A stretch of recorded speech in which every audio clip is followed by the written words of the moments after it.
Okay. Let's look at this. You get the fight. Oh, do I? Oh, sick. Okay. So have a fucking blast, because you need something that can destroy the freedom. True. Okay. We haven't used a strike Gundam yet. Yes, we did. Did we? We used the impulse. In the scripted stage. Oh, right, when Moo had that one time, right. Yep. Yeah, you're right. And I also used the pink strike. You think there's actually odds we'll ever get to fucking use the Destiny Gundam at any point? Yes. That's also scripted in, like, the final stage. So many fucking... Okay, so what you're saying is there's a good chance this might be my last stage I can play where I can choose whatever mech I want. There is that distinct possibility. Okay. Try out the Infinite Justice. I don't think we ever get to use that. Really? Huh. If there is, we haven't. Oh, you know what? Fuck it. I want to nuke someone. Tactical nuke coming.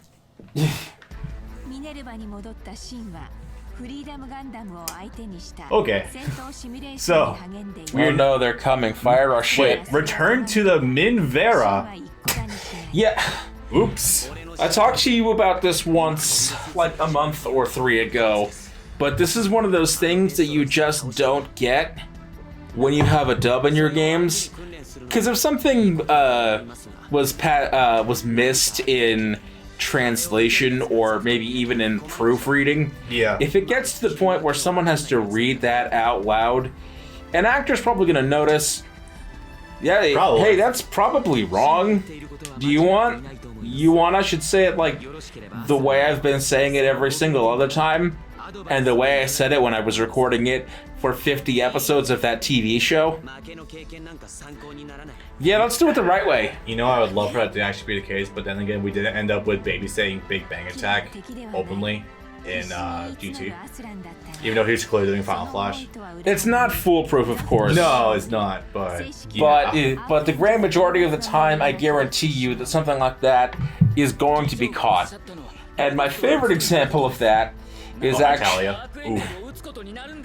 Big Milky. My favorite example of that is actually in the dub of Yu-Gi-Oh! Arc 5. Yeah, I was gonna say, I was gonna say that's a big one for me, actually, that you mentioned. Where there's a scene in the 3rd season where Shun, the Raid Raptor guy, in the dub, he has a line where he says, with this card, my monster gains a rank instead of a level, so now I can I can now exceed someone with a monster with 2 ranks, which that's not how that works. It's supposed to be 2 levels make a rank. Yeah, and he says that. He says that backwards in the dub, and he was asked about that on Twitter after the fact, and he said, no, I actually play the game. I actually play a Raid Raptor deck, so I did catch that, and I explained it to the director, and he said, okay, we'll do 2 takes. We'll do it the way it's written in the script, and we'll do it the correct way, and then we'll just leave it up to the producer or the client, and then we'll see which one they want to go with. And the client went with the one that was wrong, but we did do a correct take of how that line was supposed to go.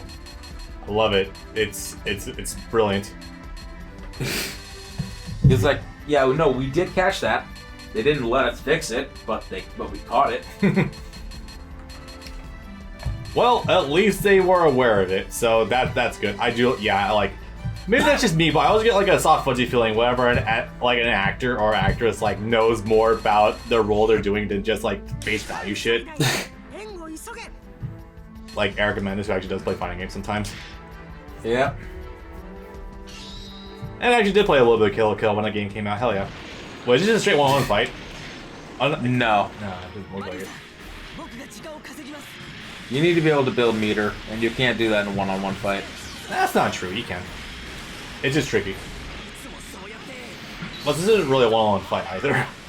Alright, first of all, I don't really know how to use the DPO2. I would start with your burst then. To at least get a power edge. Oh shit. Okay, Kira.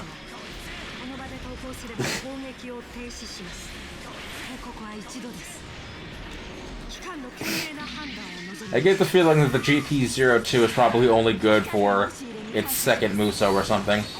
Maybe. We'll find out. What? Oh, that looks ridiculous. Okay. And hey, kill count. Oh wait, I remember back when we were doing this during the streams, I also used the burning Gundam. You did. Alright, so now I know what his level 1 looks like thanks to that. So... What? It's probably his aerial. I can't imagine him... Or there that... it is. Okay, that's... Why would you hit someone with your grenade launcher? I get that it's big and heavy and made of metal, but probably going to explode if you're live. Oh, and level 1 is also just in the air as well. Makes sense. I should probably explain to everyone that the reason I chose this mech specifically is because in Stardust Memory, this mech is stolen by Sparky Thornton. Annabelle Gatto. Gatto, in order to exact revenge on the Earth Federation, because yeah, he feels like Zeon was wrong, and the one patriotism. So this thing deploys actual We fucking did not nukes. lose the war. We won the war by 11 million votes. God. Man. It's still not Inauguration Day. It's... When the hell is the inauguration anyway? January 20th. Yeah, that was like the 8th or something. There's something that's supposed to happen on the 6th or the 8th or something, but that's something else. That's something that's really just a symbolic gesture. Yeah.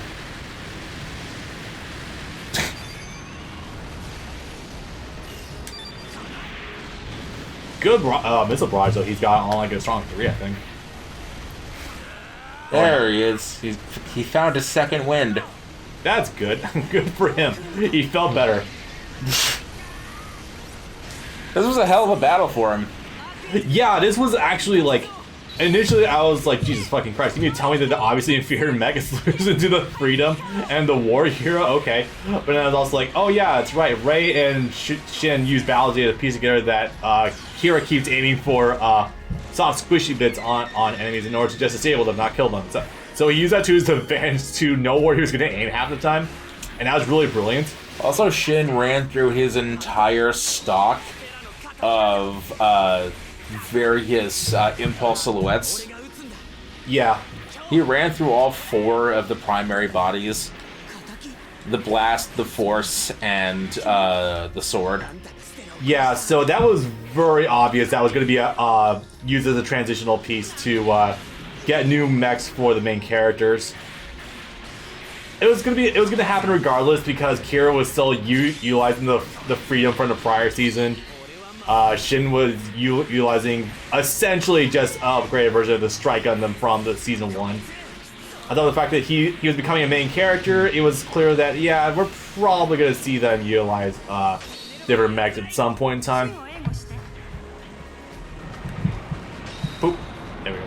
Gundam is weird sometimes. Sometimes they get their upgrade relatively early on. Sometimes within the first 15 episodes.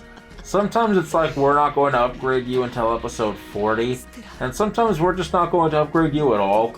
Yep.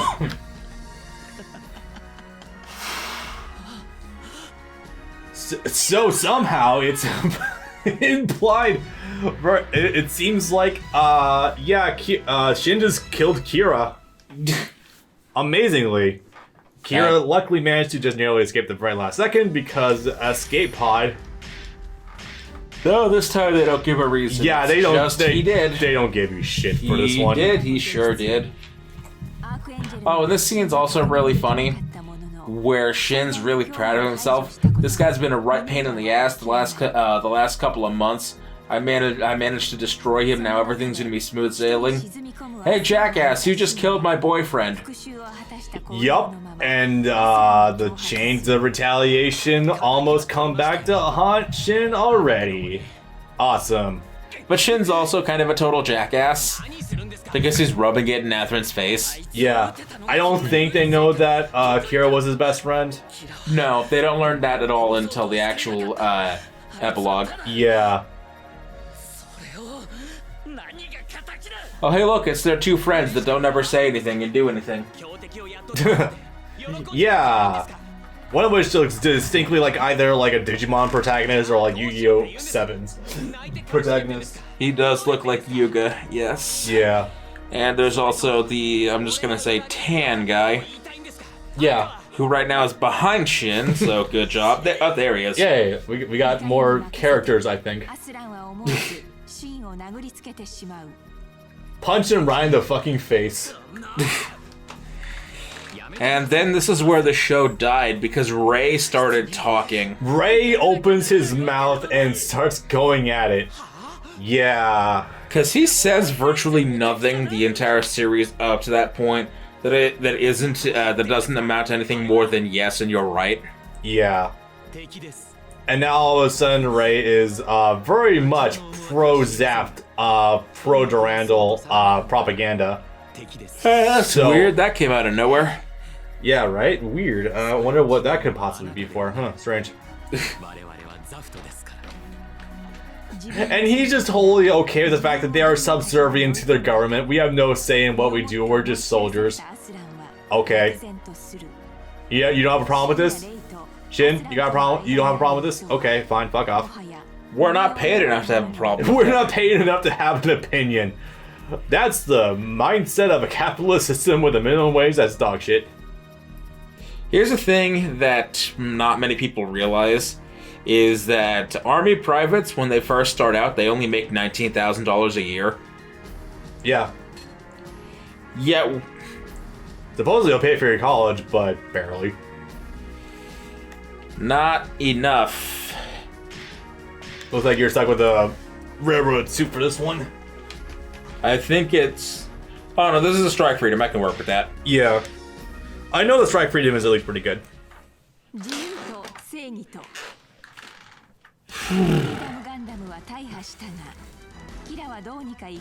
God, I'm a fucked up person. Yeah. The Japanese word for justice sounds a lot like the Japanese word for semen. Seigi. Yep. It sounds a little close to it, and this is starting to bother me. And oh hey, very unceremoniously, even in this godforsaken game, near Roanoke was Moolah. But he's not Moolah Flaga yet. He's still Neo Roanoke, and he's gonna stay Neo Roanoke until he takes a second laser to the dome. Okay.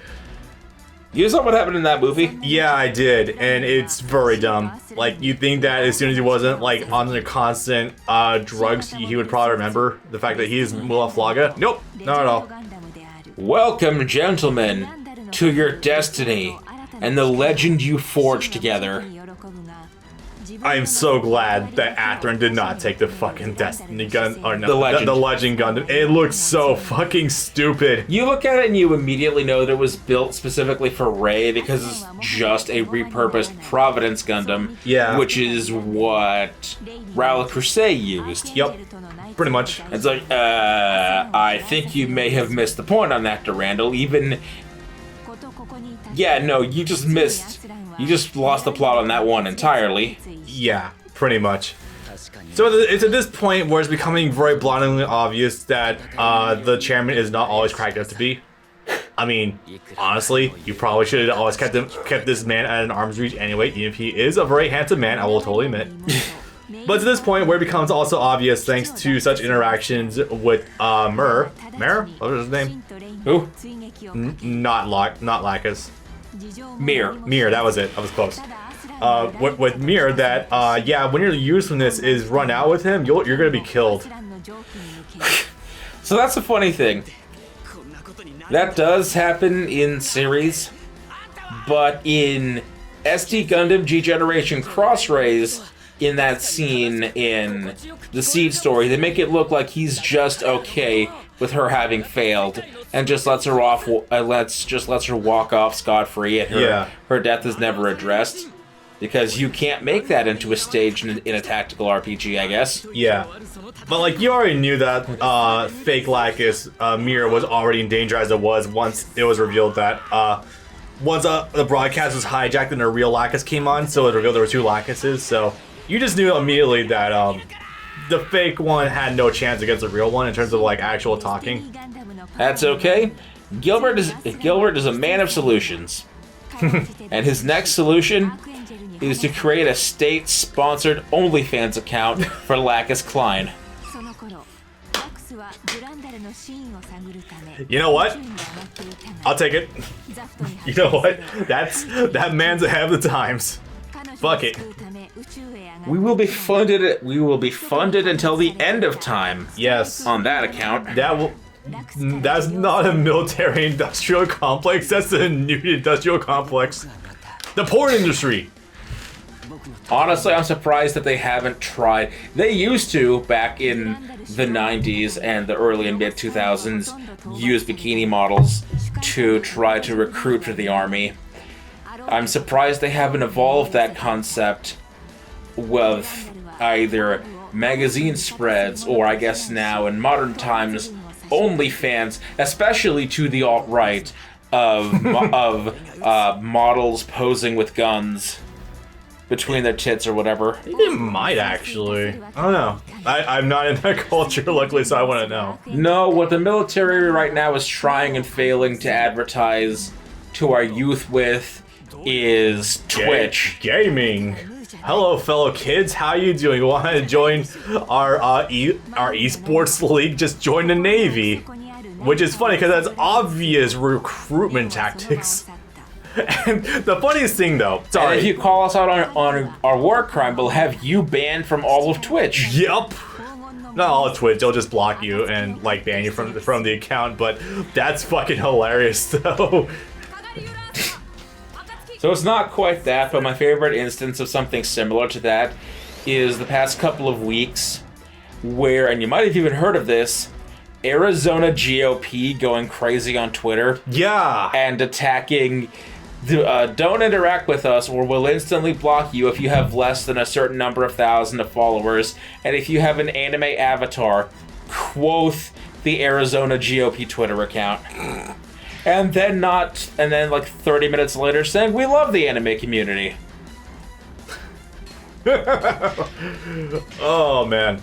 You know, it's funny because usually you associate anime profile pictures with more like right-leaning people because those are the ones that always raise a biggest stink. It's fucking hilarious. Yeah, they really can't tell their own from the crowd. No. So this is where things get better for everyone. I don't even know. Okay, so here's what happened. At some point in time, because Kaguli's dad, she became the leader of Orb, essentially. She was ousted because of a coup, essentially, from Yuna. From Yuna and Neo Roanoke. Since Neo Roanoke is obviously no longer around, no one's giving Yuna any directives. So as a result, he's a very shit-ass leader. And now, because Kaguli's rendezvous with everyone else, he gets her dad's... Oh boy. Hey, you know that thing you mentioned with how if you have something like hidden technology or reserves, it ruins the plot narrative? Hey, they did that with the Akatsuki. Or I guess pronounced in the ocean of Akatsuki. Well, they're half right.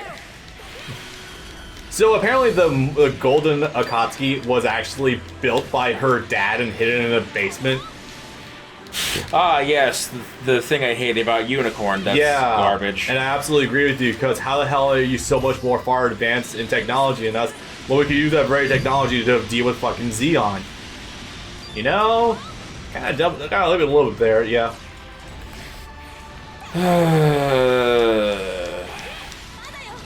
Also, it's inconsistent. Sometimes the Akatsuki is called a Gundam, sometimes it isn't. This game does not call it a Gundam, but I'd like for it to not be a Gundam, but it's very obviously a Gundam from the shape of the head. Sometimes the series itself calls it the Awashi Akatsuki Gundam. What the hell? Okay. Yeah. Literally, because again, the Akatsuki is just a reimagined Hyakushiki. Yeah. Also, how many characters we got running around with Gundams right now? At least 4. Minimum 4. Which would be, obviously Shin, Atherin, 5. Kaguli, There's one I missed. Luna. Luna's in the Impulse now. Luna's now in the Impulse, right? Ray in the Legend. Ray in the Legend. We also had, obviously, Sting. Sting's already dead. Sting, but he's already dead. No, I'm sorry. Sting will be dead later. He's almost dead. Yeah, not Isaac, with his still on one. He had the Abyss one. And obviously Stella, who had 2, Gaia and Destroy. Wool was actually the first to die, so he only ever got the Abyss, and he is long dead by now. Yeah. So, yeah, there's a lot of Gundams to keep track of now, and I remember a time and place when the Gundam was generally just a protagonist mech, and maybe like 1 or 2 other characters would get a Gundam. So there's a way to do this sort of thing right that I appreciate, and that's what 00 did, where at a certain point, literally everyone got access to the GN drives and the Trans Am technology. So not everyone had Gundams, of course, still, but they had some of the power that the Gundams had. Yes, that is totally cool with me, because you have mass production units. That's why you have mass production for units back with UC. I also feel compelled now to, just as we saw, to mention the rampant repeated animation usage, especially of Seed Destiny and Seed itself. So many repeated shots, just ad nauseum. Yeah, I kind of wish he got her, because he would have been with. It's not like Hoggley does anything after this anyway. He's not necessarily justified, Wait, but how long has there been tear streaks underneath the fucking eyes of the Destiny Gundam? What? Did you not see that? There's like, look, Oh. Holy shit! That might actually be the edgiest thing I've ever fucking seen in my life.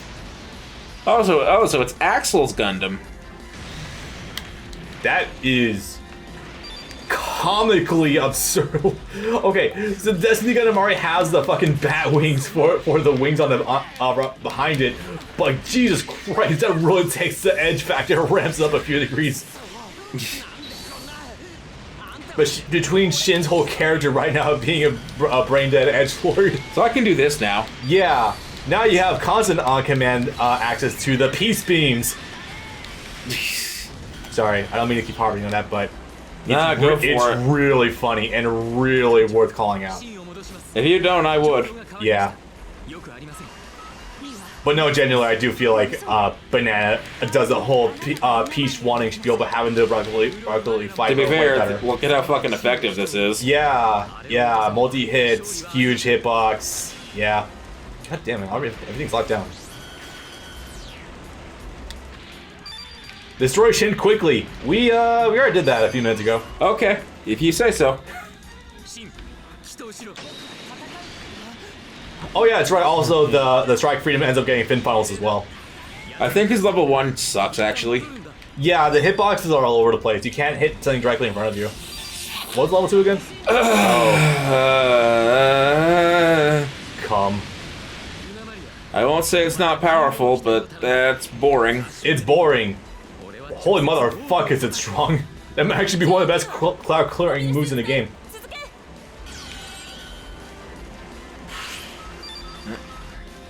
Yeah, I'd punch Ray in the face for a book. And you get this transformation too. It's very unwieldy, obviously, especially against single targets, but it's not very good because it turns you into a mobile armor, which means which means you just have a singular square string. Yeah. And then if you press triangle, even at the end of a square string, it just does beam attack. Yeah, it certainly does beams. Oh fuck! You know what it reminds me of? Maybe I should have actually used the GPO3 at some point. Yes, I remember. It does transform into that ridiculous thing from the end of the show. Well, it's fine, whatever. The Dendrobium. Yes.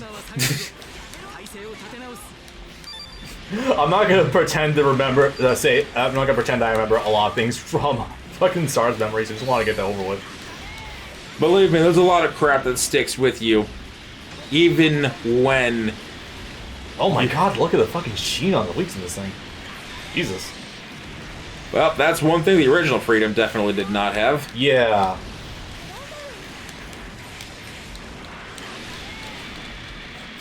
Jesus.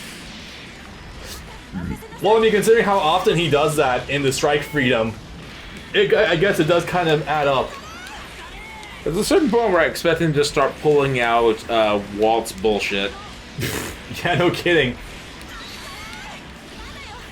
I do kind of look at the Strike Freedom with the wing, with obvious like blade wings on his back, and just just straight up get endless Waltz finds out of it. See, here's the thing: the Strike Freedom, and maybe the Strike Freedom alone, is pretty much already tantamount to a DLC suit as it is. Yeah, I definitely get a feel as well. It definitely feels like it's got that juice. When you can do this on command. Yep. And you know this thing. Yep. The enemy fuck you button.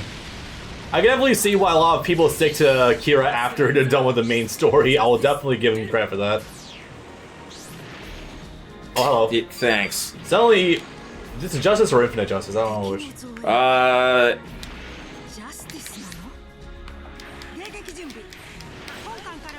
Can I separate them? Also, to be honest, I never really liked the designs of... Yes, this this is Infinite. Okay. I'm not really that hot on the designs for Atheron's Gundams. Like the Justice and the Infinite Justice, and hell, even I guess to a certain degree. I don't know, like, it just feels like it's so... like, I just look at this and I just immediately get Autobot feel out of it. Because how every single attack it has essentially has it transforming into a jet. And how prominent the jet and wings on its back are. The jet is its backpack, it's not actually turning into that. Come on. I feel like it would.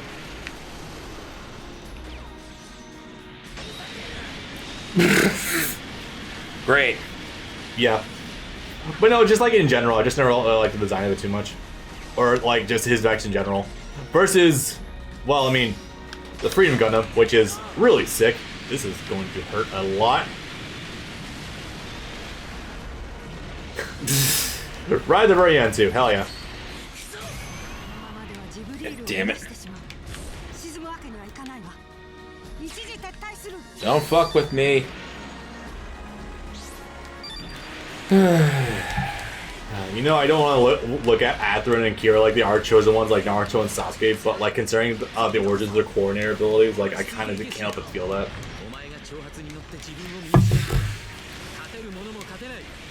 Like, am I crazy? I kind of feel that. Could Kira have been anyone?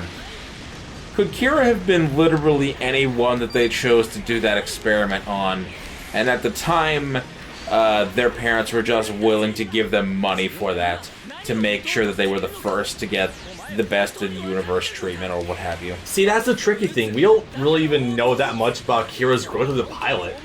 Like, he just kind of starts, and he gets eliminate animation of Seed in general. Like, you don't really know. At least I don't feel like we do. It feels like the Kira that starts off the show is the Kira we end the show with, in terms of his fighting abilities. He has the seed, and he's an engineer, so he knows how to fly a humanized plane suit with guns. Yep. Once you're an engineering student, clearly you are a god of pilots. That's a trick, just because of the engineering degree, I guess. It worked out for Banagher. Practically. He learned how to travel through time. Fucker was an engineering student, and he ended up time traveling with Clone of Char. Tell me that's not metal as shit. Ray, you're gonna have a very bad day. Case in point. Ugh, boy.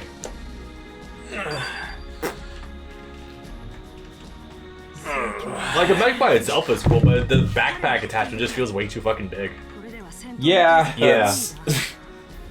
Like, it just feels so goddamn prominent with it. So yeah, originally Minerva was our captain pilot character, but unfortunately, because of the fact that she's under Zap's forces and Zap has put out the hit for Archangel, Now they are the villains, and that's bad.